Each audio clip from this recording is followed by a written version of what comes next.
de Lúcifer do começo dos tempos até agora? Qual é o objetivo dele? O que ele quer? É só causar confusão? Ou ele é um cara muito inteligente? E o que ele está tramando? Bom, na verdade, ele quer te afastar dos valores divinos, né? Então, ele ganha com isso? Na verdade, é como se fosse... vou pegar a origem da coisa, tá, né? Então é mais fácil. Ezequiel 28 diz que ele era um querubim ungido. Então mostra a patente dele, era um querubim ungido, significa separado, santificado. Então ele tinha um plus, ele estava muito perto de Deus. Então você só vai ter inveja de alguém quando você está próximo daquela pessoa. Tipo, eu não conheço, sei lá, o Trump, conheço de vista, né, pela televisão. Mas se de repente eu fosse um funcionário dele e visse o luxo, o glamour, tudo que o cerca, provavelmente aquela pessoa sentiria inveja dele, né? Então você tem que estar perto para ter essa inveja. Então, só um minutinho. Paquito, você tem inveja de mim, Paquito? É pra falar a verdade? Ou... já respondeu. Desculpa, já pode continuar. Pois é, eu já senti. Eu senti também. Eu senti aqui uma fagulha aqui. Ele vai deixar de crescer a barba. Ele tá deixando crescer. Ele gosta da minha barriga, da minha pança.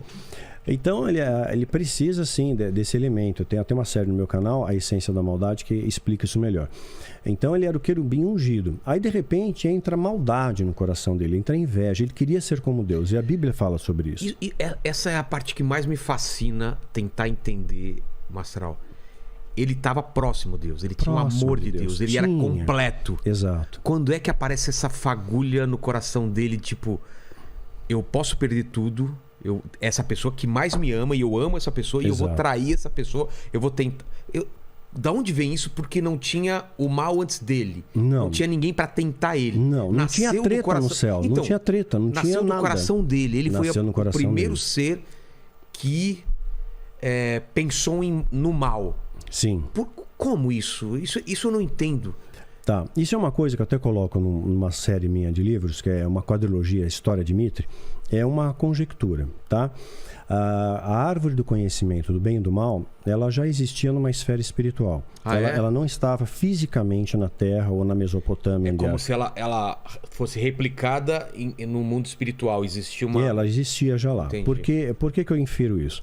Porque quando Adão e Eva, quando conta a história de Adão e Eva, que eles estão no paraíso, que é o Éden, né? Também no mesmo ambiente haviam duas árvores, a árvore do conhecimento do bem e do mal e a árvore da vida. Elas coexistiam no mesmo ambiente, né? Então era como se fosse ali o jardim, como se fosse uma cidade, que a árvore da vida está numa cidade, na Jerusalém Celestial, e o jardim seria uma parte fora dessa cidade, né, onde tinha essa outra árvore.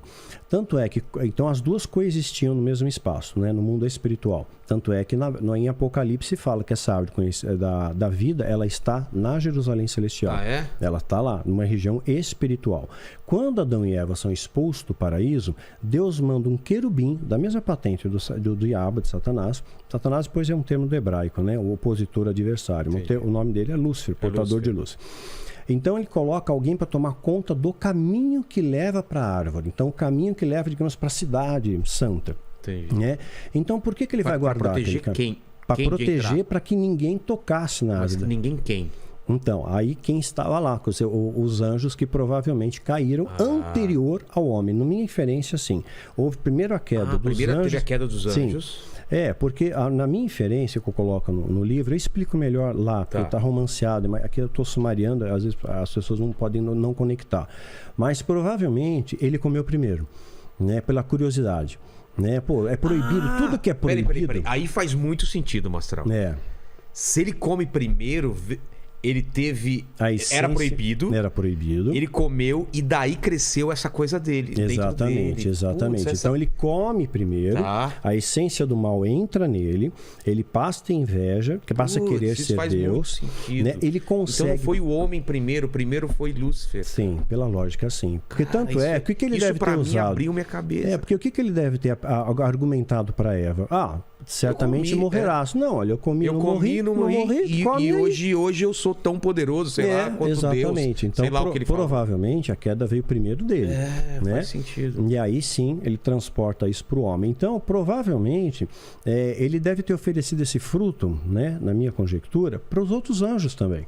Para que essa essência entrasse para os outros. Porque a argumentação ele não teria. Né? Ele vai dizer que Deus é mau? Não, Deus é bom. Mas se você nenhum anjo iria topar, porque ele era os anjos eram completos. Completos, exatamente. Então, provavelmente, ele distribuiu, digamos, esse fruto. Eu falo isso na história de Mito, e vai ser só no tomo 4. Então, as pessoas não leram isso ainda. Está escrito, mas não foi publicado ainda. Ainda eu estou concluindo essa a finalização. Termina o livro, né? Ele saindo no local que eu chamo na ficção lá de Zona Proibida, era uma região do céu, do paraíso, ou como queira chamar, que Deus proibia que fossem. E ele vai nessa zona proibida, então ele pega da árvore do conhecimento do bem e do mal, come o fruto, e a partir que ele come o fruto, ele distribui para outros anjos também, para outros príncipes, né? Pessoas poderosas, e ele arrasta a terça parte com ele. Então ficou mais fácil. E houve peleja no céu. Uma coisa interessante hoje, fala que houve peleja, guerra. Quer dizer, num local de paz, como é que eles eram treinados para a guerra? Isso é que Quer dizer, como é que eles sabiam manusear, sei lá, armas, como uma espada, por exemplo, né? Antes disso, você acredita que não existia um treinamento? Eu acho que existia como esporte. Como a gente faz hoje esgrima, faz arco e flecha, esportivamente. E de repente, num dado momento, aquilo foi necessário usar para a guerra mesmo. O livro de Enoque, que é um apócrifo, que quem escolheu o cânon, né, foi Constantino, então certamente eles selecionaram. Alguns ficaram de fora. O livro de Enoque vale a pena ler. Ele conta essa batalha. É fácil de achar o livro. É fácil de achar. A versão etíope é melhor. O que ele fala? Ele conta, ele detalha essa batalha, no caso do seu capítulo 5, com riqueza de detalhes. Então, assim, é um pau lascado. Mas, eu não sei nem como perguntar, mas os anjos poderiam ser mortos?